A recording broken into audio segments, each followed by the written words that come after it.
Bismillah, alhamdulillah, salatu wassalamu ala rasulillah wa ala alihi wa sahbihi ajma'een. We begin in the name of Allah. All praise and glory be to Allah, and may His finest peace and blessings be upon His Messenger Muhammad sallallahu alayhi wa sallam, and his family and his companions and all those who tread his path. We ask Allah Azza wa Jal to accept this gathering from all of us and place it on our scale of good deeds. And we ask Allah to shower us and envelop us and make permanent for us His mercy in this world and the next. Allahumma ameen. We, inshallah, move on tonight to the second of our sporadic scholar series. Not that the scholars are sporadic. No, we're going to be sporadically touring some of the biographies of some of the righteous, in particular from the scholarly class. And I recall, in light of the dua I just made and the theme I'm about to get into, Sufyan ibn Uyayna rahimahullah, he used to say, عند ذكر الصالحين تنزل الرحمة, that at the mention of the righteous, the mercy of Allah descends. And this is certainly true. In fact, when you are asking Allah for His guidance and His mercy in Surah Al-Fatiha, you are mentioning the righteous when you say, صراط الذين أنعمت عليهم, give me the path of those that you favored, with that path before me. And so we, inshallah, are with another one of the esteemed among the righteous, inshallah, the great Imam Al-Nawawi, rahimahullah ta'ala, who is a household name all across the Muslim world. His full name and title is Muhyiddin. He's known as Muhyiddin. That's like his most famous honorific. Muhyiddin means the reviver of the religion. He hated that title, by the way. It's even reported from him that he says, لا أجعل في حل من لقبني بمحيي الدين. I do not forgive the person who started this the trend of me being called the reviver of the religion. And this is, of course, not just his humility, but him wanting everyone to realize that this deen is not dependent on any human being. Allah is really the reviver of this deen. As the Prophet ﷺ said, إِنَّ اللَّهَ يَبْعَثُ لِهَذِهِ الْأُمَّةِ عَلَى رَأْسِ كُلِّ مِئَةِ سَنَةٍ مَنْ يُجَدِّدُ لَهَا دِينَهَا. Allah sends for this ummah at every century those who revive for it the religion, those who replenish, reinvigorate the religion. And so for him to be like the standalone reviver, sort of focuses it on him, which he's too humble to ever believe is possible, and at the same time it doesn't attribute it to Allah the way the hadith does. But he was known as Muhyiddin, and it stuck, and his name was Muhyiddin Abu Zakaria, the father of Zakaria, even though he never had any children. And this was a custom of the Arabs, that when you would honor someone, you would honor them with projecting their fatherhood, that inshallah you will be a father one day. And so, because his name was Yahya, he was called the father of Zakaria, like the prophetic lineage. Abu Zakaria, even though he never had children and he never got married. They asked him, why didn't you get married? He said, Naseet, I forgot. I forgot to get married. And some scholars say what the real reason people like him and also Ibn Taymiyyah rahimahullah didn't get married, although marriage is from the Sunnah and we should never downplay marriage as the societal ideal, they had their unique circumstances that prevented them from this Sunnah. He meant that I was so distracted with the enterprise of knowledge, I wasn't able to. Some scholars add that he was afraid that had he gotten married in the midst of what he had done, he would be too negligent of his wife to be forgivable in the sight of Allah subhanahu wa ta'ala. Ibn Taymiyyah, they say the same thing. I mean, he went to prison 4 or 5 or maybe even 8 times, depending on who you ask. And so perhaps he didn't want to drag someone through that with him. Jazakallah khair, Shaykh Jamal. So Muhyiddin Abu Zakaria, Yahya ibn Sharaf, that's his name, Yahya ibn Sharaf, Al-Nawawi.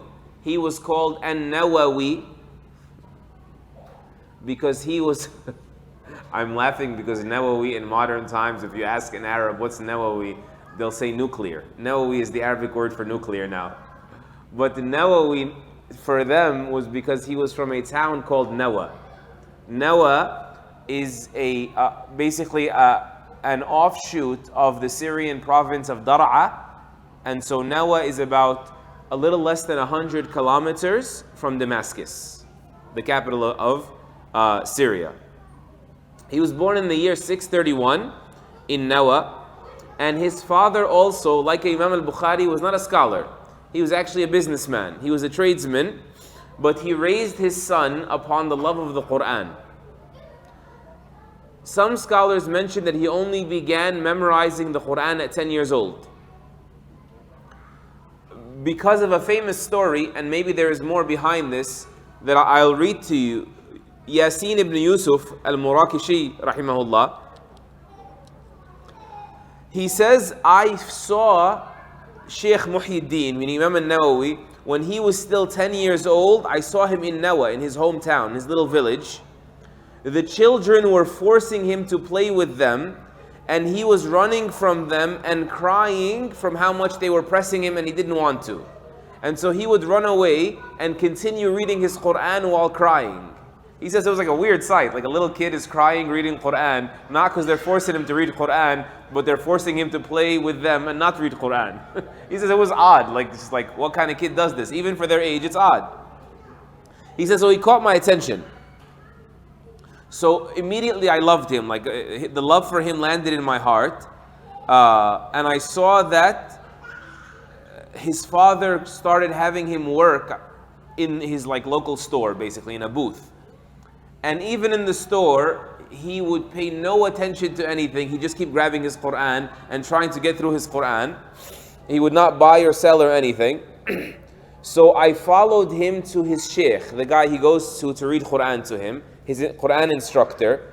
And I said to him, take care of this child, because this young man has the potential to be the most knowledgeable person in his lifetime, and also the person with the greatest zuhd, like the greatest, detachment from this world. The greatest zuhd and the greatest ilm, and people need that. He's saying people will benefit from him a great deal. He's going to become an icon of Islam. And so the Quran teacher said to me, Amunajjibun ant? Like, who the heck are you? Are you a fortune teller? Get out of here with that stuff. Leave. And so he said to him, no, I am not a fortune teller, but Allah made me say this. Like Allah did not allow me to not say this. He's pushing me to say this. I feel that I owe it to say it. I have to say it. Trust me, is what he's trying to say. Antaqani Allahu bihi. And so this was mentioned by the Shaykh back to An-Nawawi's father, and so he took it to heart, and he was keen on his son finishing the Quran, and he finished the Quran in a few short years around the age of puberty. This was all mentioned by As-Subki in Tabaqat al-Shafi'iyya al-Kubra. So that was around the age of puberty. In 649, so how old is he now? Who's doing math with me? 18. 631, now 649. Of course, this is all Hijri. This is all Hijri. These are around the 11 and 1200s. Common era. In 649, he's around 18. He traveled to seek knowledge. He traveled to Damascus. And this is rather late. This is not like, Al-Bukhari, who at 10, 11 was correcting people, remembered hadith. It was rather late. He moved to Damascus because Damascus was the hub. It was the home of the great scholars. And someone took him and gifted him a home, like a dorm basically, a room, right next to the central masjid, Jami' Dimashq, which was where all the scholars would congregate and the highest caliber students would flock from every corner of the world. And so he remained there, and about a year and a half or 2 years later, in 651, he performed Hajj with his father. They left Damascus, and they went to Mecca. They performed Hajj, and the biographers mentioned that he was on the verge of death. He had a severe fever at Hajj, and he never once complained. He never once sort of expressed objection to the qadr of Allah. And then he came back to Damascus, and he sort of took the deep dive in knowledge at that point. On his return from Hajj, he would study by day and by night. Imam Al-Dhahabi rahimahullah said, and he would not sleep except against his will. Like he would only sleep if he forcibly fell asleep. He had no sleep schedule, basically, in a sense. He says, and he was super strict with his time. in order to attend the classes and write his notes and read more and go back and forth with his questions between the scholars. And An-Nawawi himself, biographers report him as saying, and I remained for 2 years not placing my side on the ground. Not laying down on the ground. Doesn't mean he was laying down on a mattress. He was laying down on nothing, right? And the great scholar Al-Badr ibn Jama'ah, when he was asked, because he had a relationship with An-Nawawi, he was asked what was An-Nawawi's sleep like. He said, concurring with Al-Dhahabi, that when sleep would overtake him against his will, no, forgive me, I reversed this. Al-Badr ibn Jama'ah says, I asked him, how do you sleep in a place like this? Because he saw books everywhere and he couldn't find a place to sit. So he told him, so where do you sleep? How do you sleep? So An-Nawawi said to him that when sleep overtakes me against my will, I just lean my head to a pile of books for a bit until I'm able to revive myself. And he remained like this for the first 2 years. But he remained studying in die-hard fashion for 6 years, preparing 12 lessons a day. So what does that mean?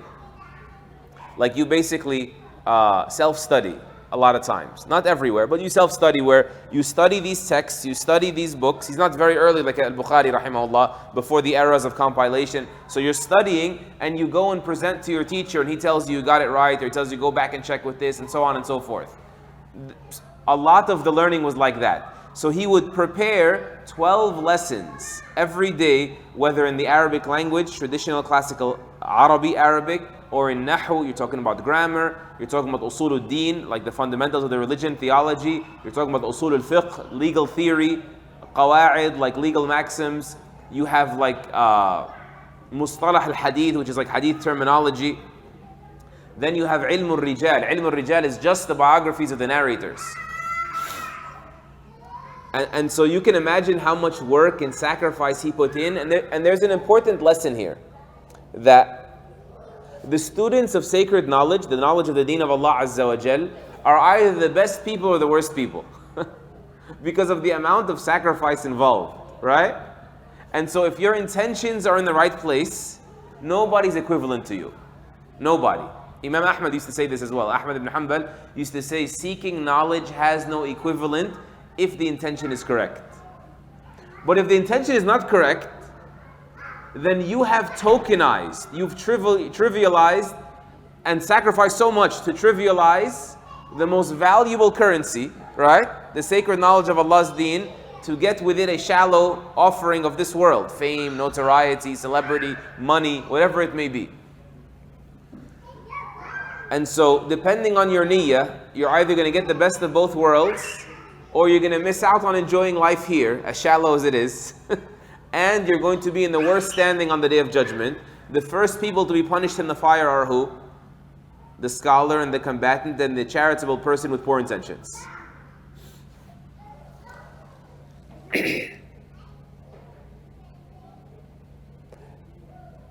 Of what tells you a lot about how hard An-Nawawi rahimahullah studied and took this deen seriously, he used to say, ينازعوني في الوسيط وقد راجعته 400 مرة.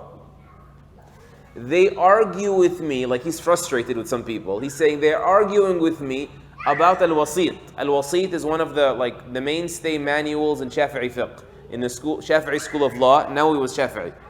One of the manuals of fiqh was called Al-Wasit.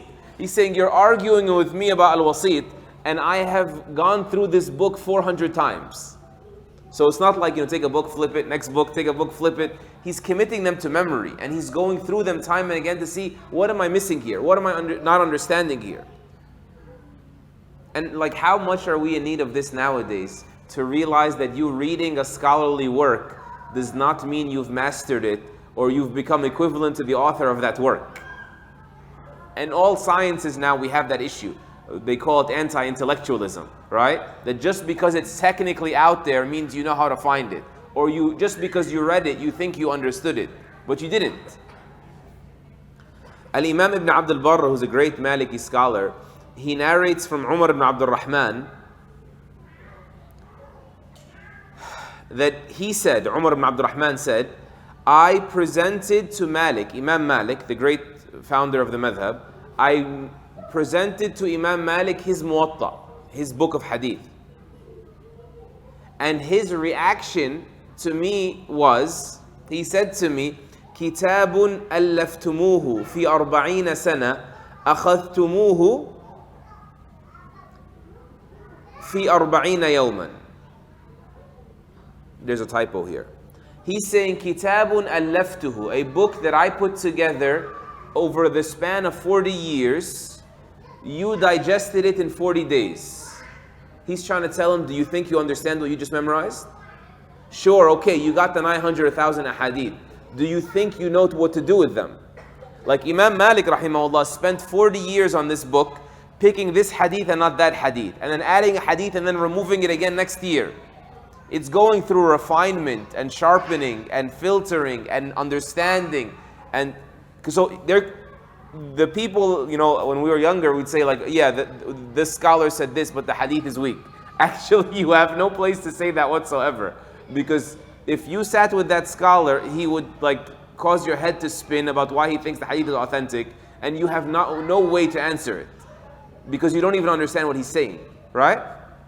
And vice versa. Anyway, and that was, you know, speaking of hadith also, it is one of the things that scholars often mention about what is so unique in all of Islamic history about Al-Nawawi and scholars like Al-Nawawi. He said the most cutting, or they would say the most cutting edge scholars were those that were uniquely able to master both fiqh and hadith. Right? And that's not very common.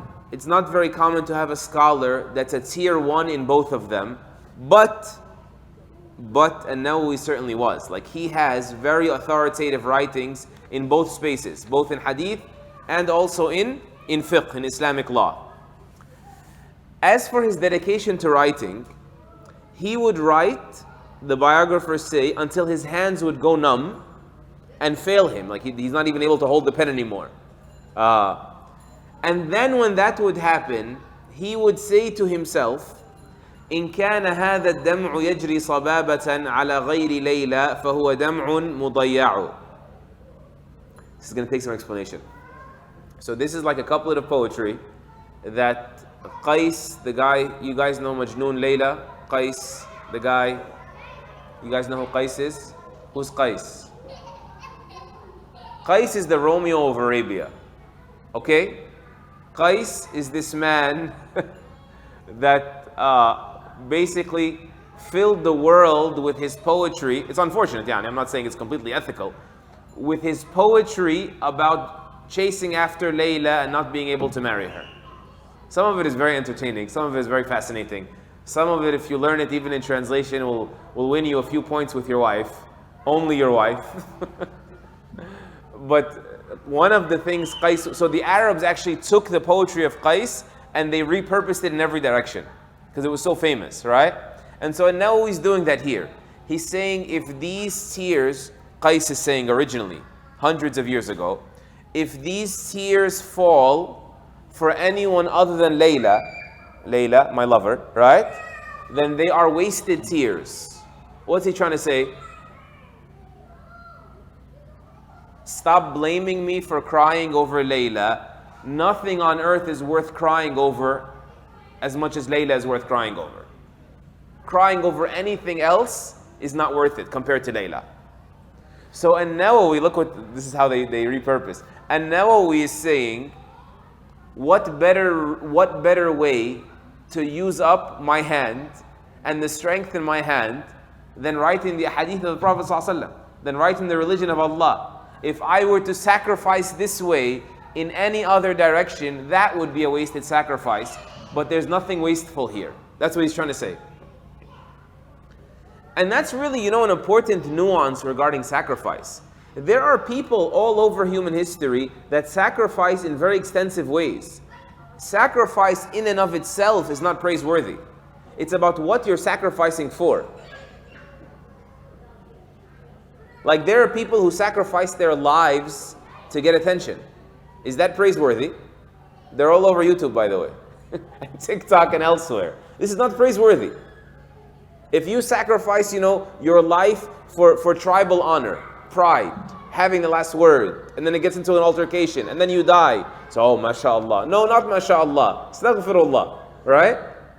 And so, it's about what you're sacrificing for that qualifies your sacrifice to begin with. And that's what he's calling our attention to here.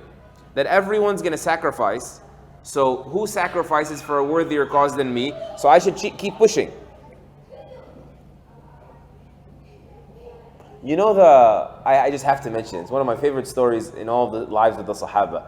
Uthman al-Mad'un radiallahu anhu, he one time sat with the pagans after Islam, and they had one of their sort of hero poets. His name was Labid ibn al-Asam. Labid is, I'm sorry, not ibn al-Asam, that's the Jewish Labid. But their famous poet Labid, is about to say poetry, and Uthman al-Mad'un is interested. Let me listen to some poetry. And so Labid begins by saying, أَلَا كُلُّ شَيْءٍ خَلَى اللَّهَ بَاطِلُ. Certainly everything after God is false, is worthless. So he said it's true. God is number one. He says, وَكُلُّ نَعِيمٍ لَا مَحَالَةَ زَائِلُ. And every delight, no matter what, has to come to an end. So he says to him, wrong. The Prophet ﷺ told us the delights of Jannah don't end. And so Labid gets very frustrated because no one ever speaks back to him. He's like, a celebrity. And so he says to Quraysh, this is the first time ever I'm disrespected. Since when do fools speak up in the presence of poets? And so one man gets up and he says he's one of the fools that, followed this new religion. And so Uthman al-Mad'un stands his ground and basically lashes back at him. And it gets into a back and forth. And the man punches Uthman al-Mad'un in his eye, and his eye gets green. Swells up, he gets a black eye, as we call it. And so Al-Walid ibn al-Mughira, one of the mushrikeen, he says to Uthman al-Mad'un, you see, you could have done without that. You didn't have to go through this. There was no point in you doing this. He said to him, no, actually, my other eye is in need of what happened to its sister. Meaning, this is a trophy eye now. That doesn't mean go hurt yourself. It means that the sacrifice was worth it. No regrets. And so this is what An-Nawawi rahimahullah was expressing and even expressing to himself when his hands would fail him as he wrote by day and by night. So what did he write? He wrote, there's so many books, we're not going to cover them all, but some of his most famous writings, what are they? Tell me. Anything he authored. Huh? Riyadh al-Salihin, Garden of the Righteous. The barakah of that book is unbelievable. It really is. You go to China, you find it in Chinese. You do, right? You go to Brazil, you find it in Spanish. You go to Hawaii, you find a copy in the bookshelf. You go to Germany, you go to South Africa, Riyadh al-Salihin is there. Right? I don't know of a book after the Quran that sort of has copies printed. Of course, Bukhari and Muslim, they're bigger books, so it's not apples to apples, but still, that has reached. And that very well was part of his intention for making it as concise as it was. He wanted it to reach as many Muslims as possible. A tour of Islam was the idea of Riyadh al-Salihin. What else did he write? Anybody? Al-Arba'in. And then he has an even smaller book, because if you don't have it in you to get through Riyadh al-Salihin, which is pretty short, here are 40 ahadith about Islam, or 42. They're called the 40, but they're 42. Bare minimum. To know your Prophet's guidance, here's the 40 Nawawi hadith. You can even feel his intention in the layers in which he authored. So in the scholarly class, his most famous two books in the scholarly class, one of them is called Al-Minhaj. Minhaj is actually known as the explanation of Sahih Muslim. But it's called Al-Minhaj for the rhyme. They used to like rhyming a lot. So it's called Minhaj, the explanation of Sahih Muslim ibn Hajjaj. Muslim's last name was Hajjaj. Muslim ibn Hajjaj. So that's his most famous book. And this book, let me just say it quickly. This is best in its class. Like, there are many explanations of Sahih Muslim out there. You ask almost anyone, they'll tell you, and Nawawi's, hands down, no contest. In fact, I remember one of our teachers, he gave us a list of 10 books. He said, here are 10 books that will be enough for you to buy instead of 100 books. He means each of them is worth 10 other books. What he means by that is, certain books, when you read them, you have to cross-reference. Like, did he get that right? Are those all the opinions? Is that the actual meaning of the word according to this dialect and that dialect? He said, but these 10 books, waterproof, right? You can read them almost blindly, and this was one of those books. Sharh Sahih Muslim, when he tells you the root of the word is, you just know that if you go to the lexicons, you're going to find it like that. He was best in his class. That was one of them. The other most famous book he has among the scholars is called Al-Majmu' Sharh Al-Muhadhab, which is a primary reference and authority in the Shafi'i madhab. He was the Imam of the madhab. If you want to know what the Shafi'i madhab says, in a certain era, you go to a Nawawi, nobody else basically, right? That sort of thing. So we said Riyadh al-Salihin, Ibrahim Nawawi, and so many others. There's so many books he didn't finish, including Al-Majmu'. Al-Majmu', I think he finished 9 volumes of Al-Majmu', right? And other people tried to finish it after his death, but the difference between the two authors will translate into the difference between the end products. No one's going to be a Nawawi, right? And there are many books that we know he washed away himself, either because they weren't living up to par, or he planned to redo them, and staples didn't exist. They needed to wash books away sometimes because they needed paper. So you'd have to scrub away and start writing again. And so that was like a third category of his books. The books he finished, the books he didn't finish, and the books he washed away. Rahimahullah. It's interesting that he only lived 46 years. He died very young. Rahimahullah. And so if you think about it, he started at 18 years old and not started writing. He's like learning and investigating and researching, and he's teaching as well, and alongside his own personal private acts of worship. It was very clear that Allah subhanahu wa ta'ala blessed his time in a very unique way. That was a sign of his piety, right? It must have been a sign of his sincerity. And that's an important lesson. There's no such thing as I don't have time. Allah can bless the little that you take advantage of and make it far more potent than someone else's 5 minutes, someone else's half hour, someone else's hour. No such thing as I'm starting late. He started relatively late. I told you he came to Damascus at 18. And he's not the only one. Like Ibn Hazm, I told you guys how Ibn Hazm started seeking knowledge. It's a really cool story. They argue whether it's a true story or not. But basically Ibn Hazm was like 20-something years old. And he went to the masjid, sat down. They told him, what's wrong with you? You don't have any respect. Get up and pray 2 rak'ahs. Tahiyyat al-masjid, salutation of the masjid. And so he's like, oh, okay, sorry. He got up, prays his 2 rak'ahs. And then he comes back later. It was after Asr time, and he prays his 2 rak'ahs, and they're Malikis in Spain, right? And so he's from Qurtuba. And so they tell him, hey, what's wrong with you? There's no praying after Asr, sit down. So he felt like people were slapping him around. So he felt humiliated. He realized how much he needed knowledge and how little he knew. And so he sort of went on a tear from there, and he became who he became. I hope all of you at least recognize the name of Ibn Hazm. They say that Imam At-Tirmidhi, rahimahullah, one of the 6 greatest collectors of hadith, same way. They say his parents used to trap him at home because they were very overprotective and afraid that he was going to get hurt. And he missed out on many of the scholars of his time till they died off. And then finally his parents let him go, and he played catch up. But by the blessing of that piety and the goodness to his parents, he caught up and dusted people, right? Allah can bless little. Allah can bless late starts. Umar radiallahu anh became Muslim rather late, but then he became the one who exceeded everybody except Abu Bakr. And of course, no one's being compared here with the Prophet sallallahu alaihi wasallam. So blessings and barakah are very real. He was sincere. He wanted to benefit the Muslims. He was trying hard. He was sacrificing.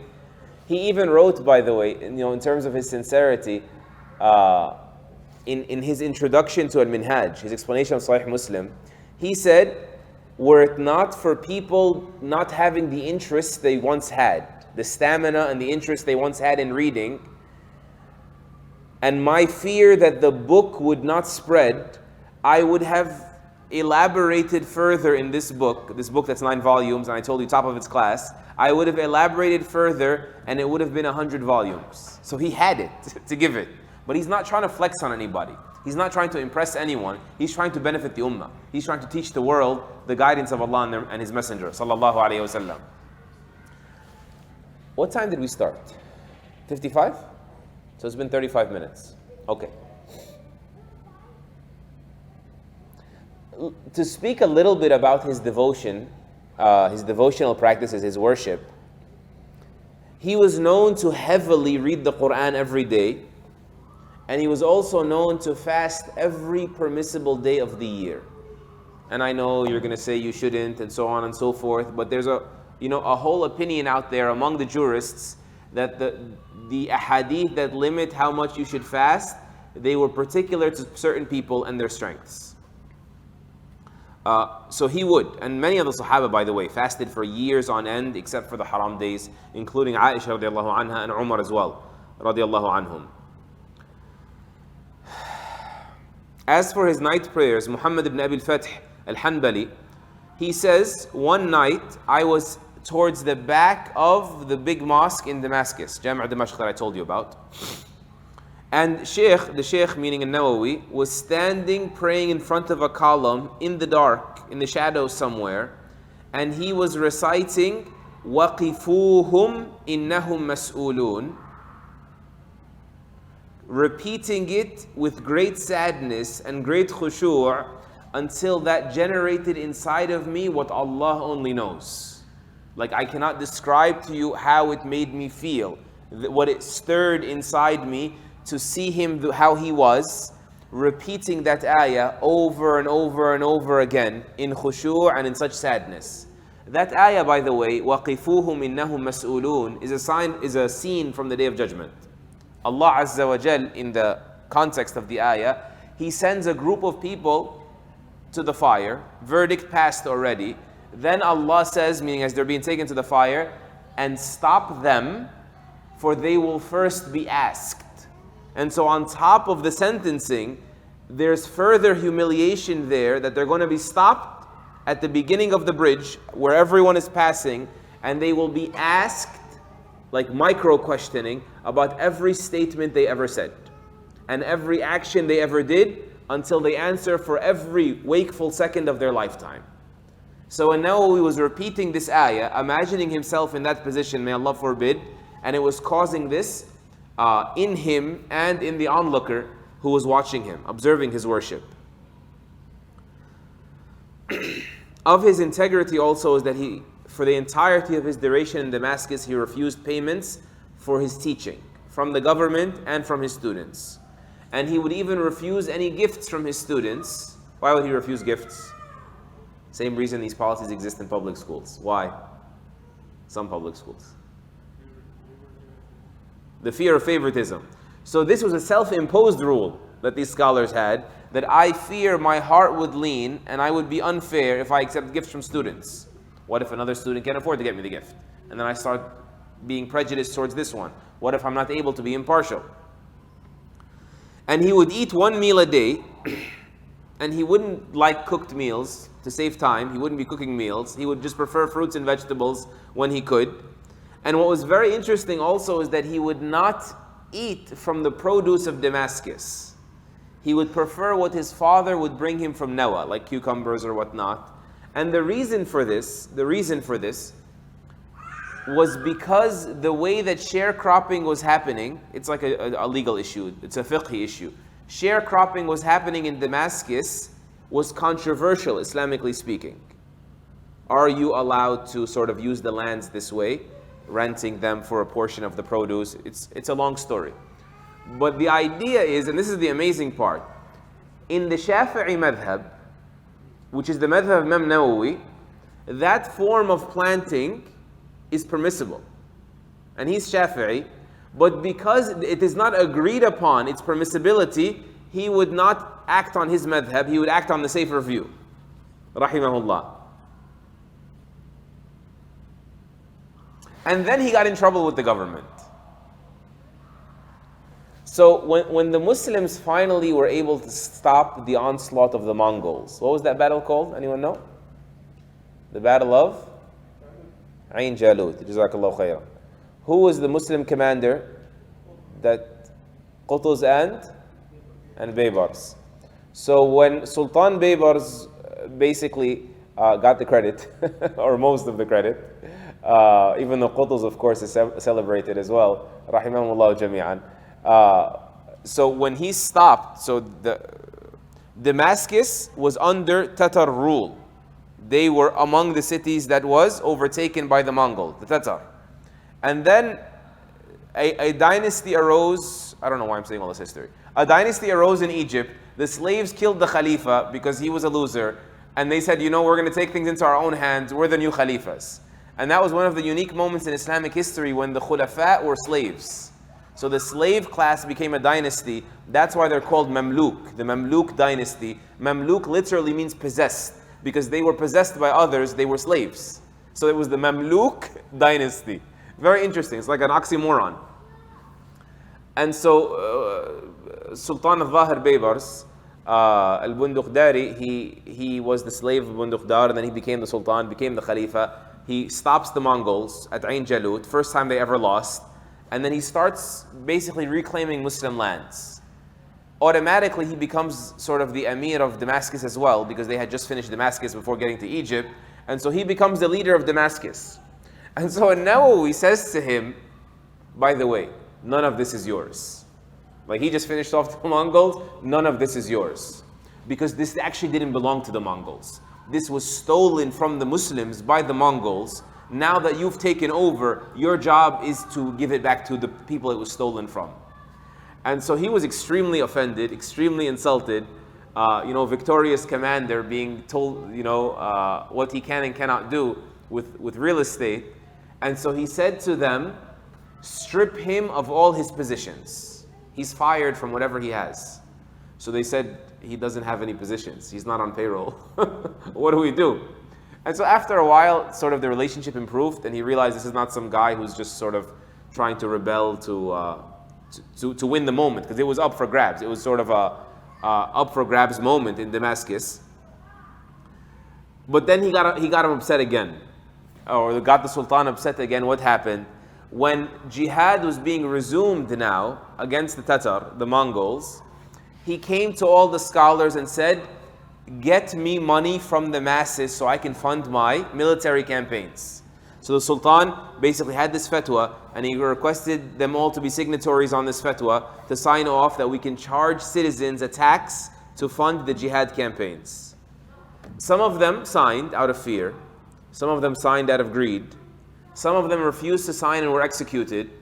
And now we didn't care. He still didn't sign. He said, I'm not signing. And so when he was approached about why he didn't sign, he didn't back down. He said, listen, I know that you were a slave to the Bunduqdari people, okay? فَمَنَّ اللَّهُ عَلَيْكَ, like Allah conferred a huge favor on you, and talk about social mobility, right? You're king right now, you're the Sultan. But here's the problem. I also know that you have 1,000 servants that all wear golden sashes threaded from gold, okay? He said, I know that you also have 200 jawari, 200 servant girls in your properties, in your palaces or whatever you have, and all of them have golden jewelry. So, if you want me to sign on this fatwa, here's what you need to do. You need to actually prove to me that all of your 1,000 sort of the royal elite have replaced their golden sash robes with wool robes. They got rid of them all and dressed like everybody else. And that all these servant girls kept their clothes but got rid of all the jewelry, right, that you gifted them. And that the Muslim treasury is actually empty, either of money, he said, or merchandise or property. And then if all of that actually happens and you still need money, then I'll give you the fatwa. He said, but jihad is not sought like this. Not by exploiting the weaker classes. It is by seeking help from Allah and living more like the Prophet ﷺ. That was his message to him. And so he said to him, get out of my country. Get out of Damascus. Leave my city. And so An-Nawawi rahimahullah said, Sam'an wa ta'a. We hear and we obey. Technically I have to obey the Amir. That's part of my duty. Same way I have to tell you the truth and not lie to you, I also have to obey you when it's fair game like this. So he left Damascus. The Sultan basically exiled him, and he bid farewell. He said, the narrations mentioned that he came to his closest students and he said, come, let us bid farewell to our people, our companions. And he went to the graveyard and prayed for all his shuyukh. And then he visited, the narrations mention, almost 600 homes of people he had good relationships with, bid them all farewell. And then he returned all of the books he had borrowed during his stay in Damascus to their rightful owners. And then he headed towards Jerusalem. He headed towards Al-Masjid Al-Aqsa. So he went to Al-Quds, and then he went to Al-Khalil, the Masjid of Ibrahim alayhi salam, it's called. And he had wanted to die there. This was one of his wishes. And so he prayed there and he worshipped there and he visited that sacred site. And then he went back to Nawa, his small town, back to his father's house in Nawa. And soon after that, he became very sick. Some of the great scholars of his time, the greatest of them actually, is Subki, some of the greatest, says, I visited him on Sunday the 21st of Rajab in that year. He says, and I saw that he was improving, and he at that point saw that he was improving, and he said to me, this is enough, get back to your family needs you. Go. So I left on Sunday, he says.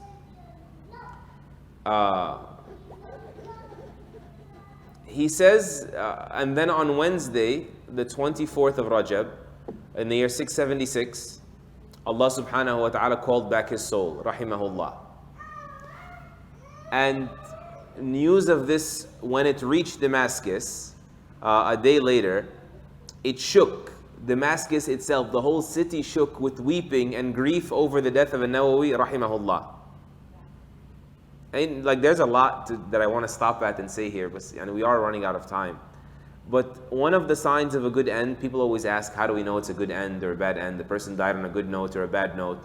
The scholars mention that one of the signs of a good end is when there's like a build-up for it. When a person is given the chance to tie up loose ends, like bid farewell to all these people and make a hajj or a umrah, return the books you've borrowed, settle your debts, ask for forgiveness from someone if you need it. That is one of the signs that Allah wishes well for a person, right? I was sitting on a podcast for Al-Maghrib recently. I shouldn't have said that. May Allah have mercy on Shaykh Mohammad al-Sharif. May Allah bless him for all he's done for Al-Maghrib and beyond. Allahumma ameen. But Shaykh Ammar al-Shukri, he says that I was reading a book about repentance. It's a book about basically memoirs of people that made tawbah, made huge U-turns in their life. He said, and after a while I realized that every time someone makes tawbah, they repent, they die. So it's almost like repenting kills you. And so I went to my Shaykh and I'm like, yo, what's up with everyone dying after they make tawbah? It almost makes you not want to make tawbah, he was like saying, jokingly. He said to him, no, didn't the Prophet ﷺ say when Allah wishes well for a person, He sweetens them by inspiring them to do a good deed that He pulls their soul on. So the idea is they were going to die anyway, but Allah gave them a tawbah so near to their death that they die before messing it up again. That's the idea. And so of the signs of a good end is that you close out on a good note. And of course, even the Prophet ﷺ was commanded to go make istighfar for the people of Baqi' al-Gharqad, that graveyard, and so on and so forth. So these are of the signs of a good end. And there's no doubt that of the signs of a good end is the love that erupts for you, especially after your death, right? And we see that with scholars. We see, how the world shook very recently with the death of the Shaykh and the leader and the visionary Shaykh Mohammad Sharif 24 hours ago, because who else will the righteous erupt for if not for the scholars, the inheritors of the prophets, the people who live their life for Allah and for His servants, right? And Sufyan ibn Uyayna rahimahullah used to say, أفضل الناس من كان بين الله وبين عباده وهم الأنبياء والعلماء. He says the most superior people ever are people who live their life between God and between His creation, like serving both, and they are the prophets and the scholars. That's who they are, right? And of what has been reported after his death is that Tajuddin al-Subki, the one who visited him a few days prior, that great Shafi'i scholar, he says, when I visited him on Sunday, he was very happy for my visit and he sent me home. And then he says, on Wednesday night, the night he died on Wednesday night, he's in Damascus, Imam Al-Nawawi's in Nawa. He says, I saw in my dream a caller calling out, making an announcement from the big mosque of Damascus on a Friday. He said, my dream was a Friday. And the announcer from the big mosque is calling out, everyone come pray on the column of Islam who just fell. The column who held up Islam, Ruknul Islam al-Muqa, that just fell. He says, so I got up startled from the dream and I said, Inna lillahi wa inna ilayhi raji'un. What we say, right, when calamities happen. He said, and that was on Wednesday. And the next night, Thursday evening, the eve of Friday, the news finally reached us from Nawa that he had in fact died. That's when news reached them of the death of Al-Nawawi rahimahullah. And Al-Nawawi, another dream that had come through by way of his aunt, his father's sister. So he had requested during his life, in his wasiyah, that he be buried upon the sunnah of the Prophet ﷺ. So no shrines, no memorials, nothing erected vertically, no markings on the grave. But when he died, people, well-intentioned, they fought over this. What are we going to do? No, we have to honor him with more than that. We can't just make it this simple when these nobodies get a fancy grave. You know how it is, right? Misplaced emotions. And so that night, his father's sister saw in her dream, his paternal aunt saw in a dream, and Nawawi himself saying to her, tell my brother, Nawawi saying, tell my brother to not do what he's insisting on doing about this whole memorial thing. Tell him not to. Tell him I said no. And we gave a khutbah about this in the past. This just reiterates what dreams are for. What are dreams for? They're to reassure you about some event that's about to happen, or to reassure you that what you already know is right, do it. Right?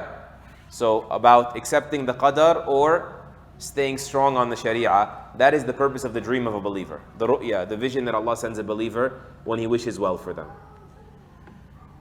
That's it. وصلى الله وسلم وبارك على نبينا محمد وعلى آله وصحبه أجمعين.